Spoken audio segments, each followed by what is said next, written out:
Hi, and welcome to another episode of Car to Car. I'm Ramon. And hi, I'm Dana. Today we'll discuss a case out of Phoenix, Arizona, where police responded to a gas station referencing a male trespasser and was directed over to the Dollar Tree, where they immediately encountered the suspect and began to punch and tase him. So we'll look at the video and we'll discuss. Please advise this video has disturbing footage on it. So we'll come back and we'll discuss.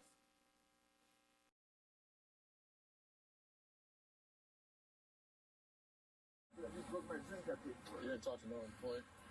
It's 114 off. Okay. I was right. You guys that wanted to assault me right here. Where did they go? The first one went that way, and Hey. Hey, you guys just want this guy to trespass? Okay.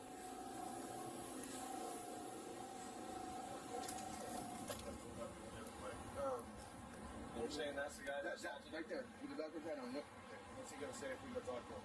He was. You can watch the video. He was standing right outside of the door. He pushed me inside the store, and he was telling me, "Get out, get out, get out." I'm saying, "I'm not going out there. There's other people." You're alleging he assaulted you and you want him to go to jail.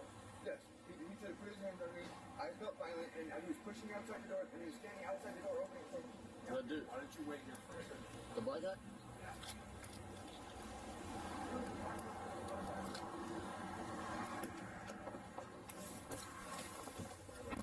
Hey, buddy, stop where you're at. Have a seat.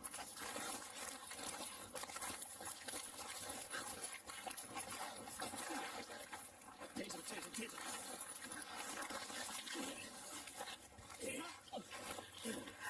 Get your hands behind your back. Get your hands behind your back. Your hands behind your back, asshole. Get your hands behind your back.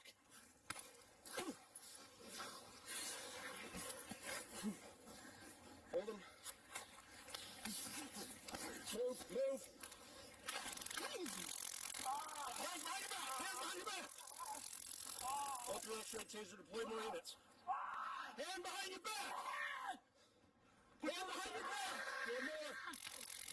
Hand behind your back. More. Hand behind your back. You're gonna hit. Hand behind your back. Hand behind your back. Now. Hand behind your back. Okay.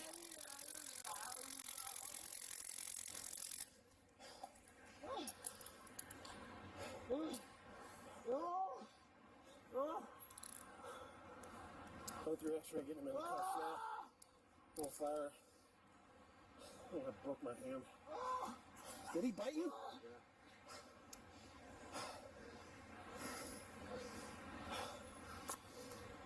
Taser deployed. And You gotta do this over an Oh. assault. I think that's about it.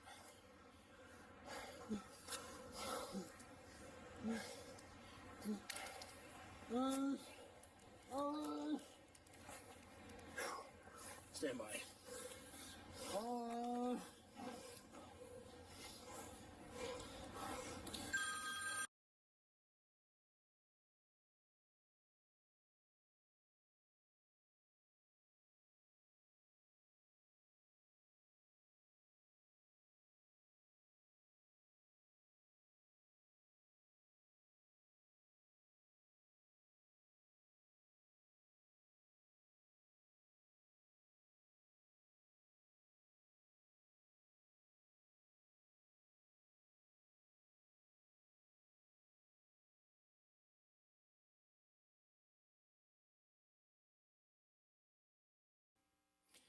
After seeing this video, I was very disappointed in the actions of the police officers because I felt like they should have did a little bit more investigation prior to contacting Mr. McAlphin. So they got called to a disturbance where there was a trespass.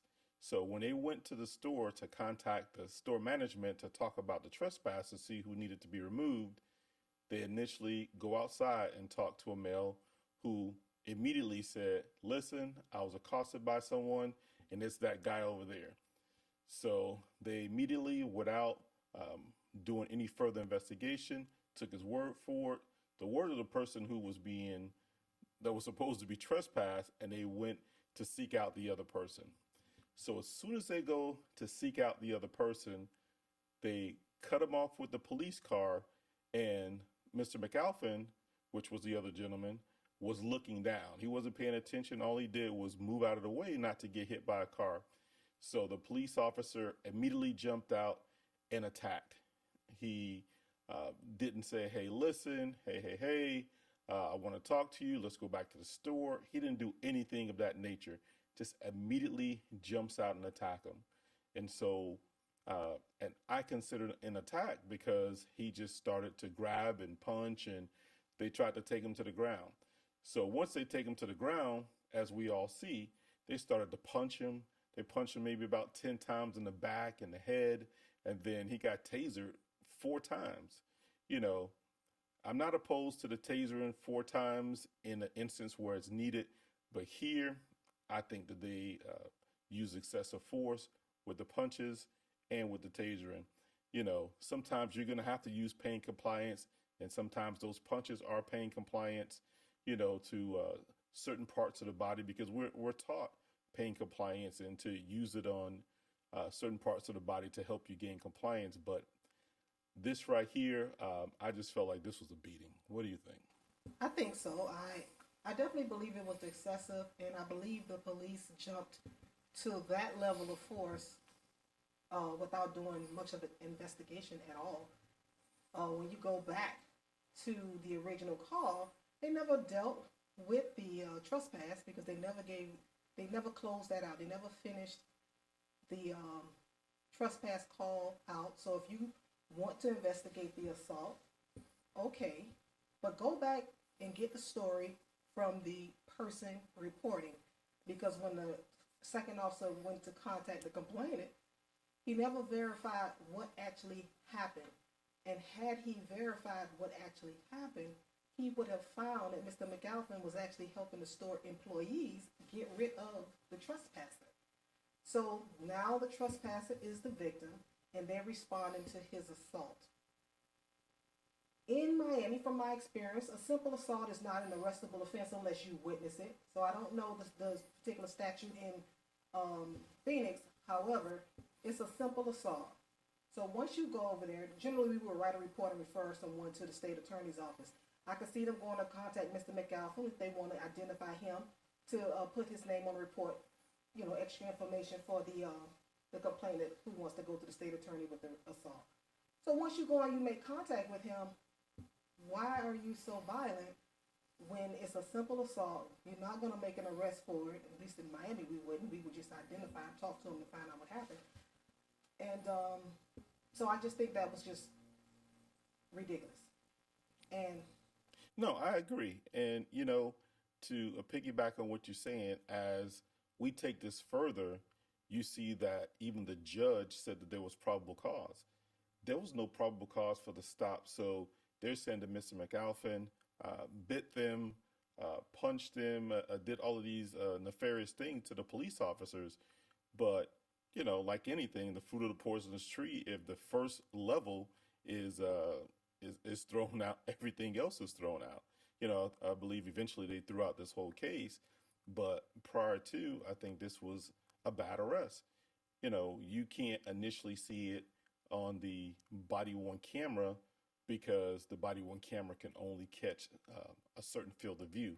But what was very telling is when you look at the view from the Dollar Tree, you know, you don't see the police officers trying to get any type of compliance, start any type of dialogue or anything of that nature.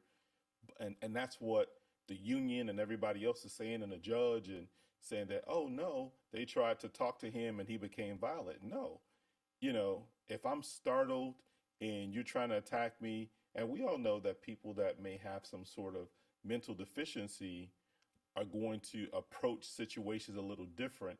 And I mean, there was no way for them to immediately know, but had they started some sort of dialogue, hey, sir, I need you to go back to the store with me. You can use your hands to direct people and things of that nature. I think that because they startled him and immediately attacked him, and like I said, you could see very well on that Dollar Tree camera that there was no time and that the officer was like, hey, sir, can I talk to you? He immediately jumped out of his truck and immediately tried to take this person into custody without any investigation, like he did before when he talked to the gentleman at the store. Absolutely, absolutely, and you definitely see the level of respect and deference, a difference between the trespasser and Mr. McAlpin. You definitely is a full display. And one of the things I'm grateful for is the aerial view from the Dollar Tree, because the story on the arrest report, as opposed to the actions that were taken by the officers, differ slightly. And sometimes people don't think about I will say the victims in this case, Mr. McAlpin, a person whose life could have changed drastically with felony charges, had those charges were able to stick. And this is a man that's coming out of the store who was actually being helpful to the employees at the gas station, and he's coming out of the store, minding his business, and his life would have changed drastically had it not been for that second view outside of the body cam. So I am very grateful in this case for that area view, for sure. No, of course. And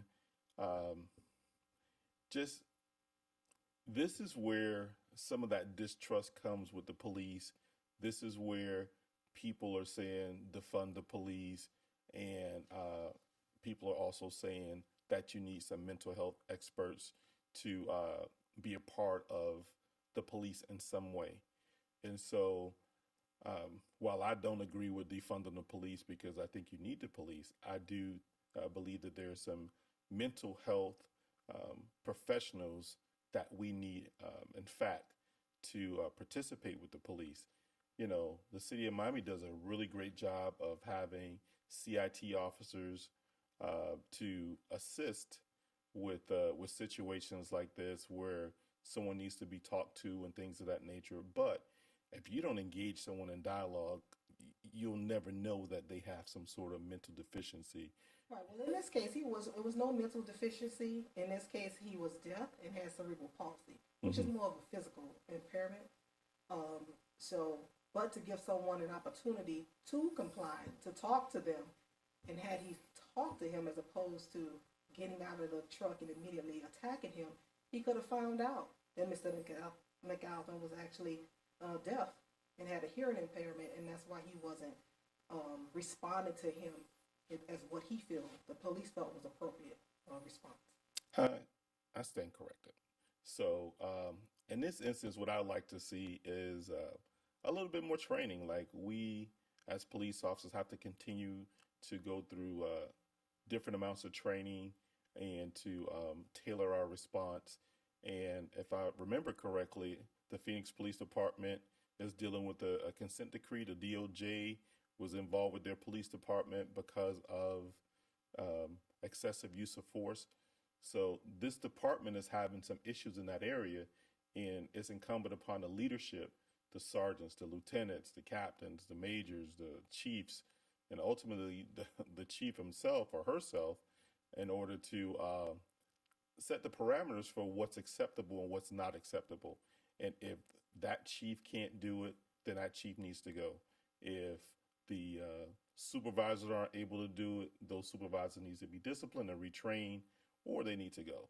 There's a level of respect that we must give the people who in fact pay our salaries in order to be able to have this symbiotic relationship, because we need the community as just as much as they need us. And so I think it's important for us to have the community on our side, because there's far more citizens that are non-sworn than there are sworn. And so we need each other. Absolutely. Absolutely. And just one last point I would like to make as well, when you talk about crime fighting. A part of crime fighting is to make sure that people in a community can have jobs. So imagine if Mr. McAlpin would have had these charges to stick. For the rest of his life, he would have been a felony. And unfortunately, and I hate to get all political and stuff like that, but we just have to think about it when we talk about crime fighting, is that a part of crime fighting is making sure that people can have jobs in the community. when I was still a commander, we used to always sponsor job fairs and stuff like that, because when you go and talk about crime fighting and you want to offer the community something other than crime as crime as a choice, they have to be eligible for jobs. And unfortunately, felons have a hard time integrating into society. So you don't want to trump up charges on people. You want to make sure that they have every opportunity to do something other than a lifetime of crime, which is when felony charges and criminal charges are put on people. Sometimes you relegate that person to that. I agree, and I just want to add, I hope that there was no bias that went into their actions where they saw the initial trespasser, who happens to be a white male, and Mr. McAlphin, who happens to be a black male, and they treated him different. I would hope that there was no bias that went into it, and just say that, hey, listen, let's do our job the right way. Let's see people as people. Let's see the crime as a crime, and let's make sure that we do a proper investigation before we go hands on. Because once we go hands on, it's hard to take back a punch, a taser, a bullet, or anything of that nature. So we just have to make sure, as law enforcement, that we do our due diligence and making sure we do the correct investigation prior to us having to go hands on. I agree, and the Phoenix PD has some interactions with the Justice Department regarding the consent decree, and the discrimination was a part of the allegations. So if they're doing training to address that, then they can see with this video, there are some areas they need to strengthen up on. There are some areas for improvement for sure, because it appears that there's some bias in this case for sure. Yeah, and you can come out of a consent decree. Our department has gone through it several times for numerous reasons, and we came out of it. And so by trying to put the right things in place with training and hiring practices and things of that nature, so it can be done.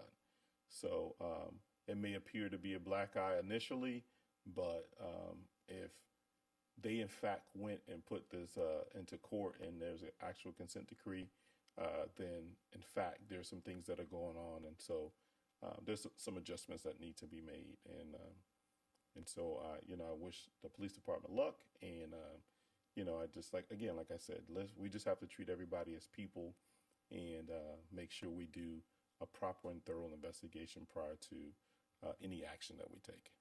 Absolutely. Well, that's all I have. And with that, thank you for watching another episode of Car to Car Podcast. Please be sure to like, share, and subscribe. Until next time.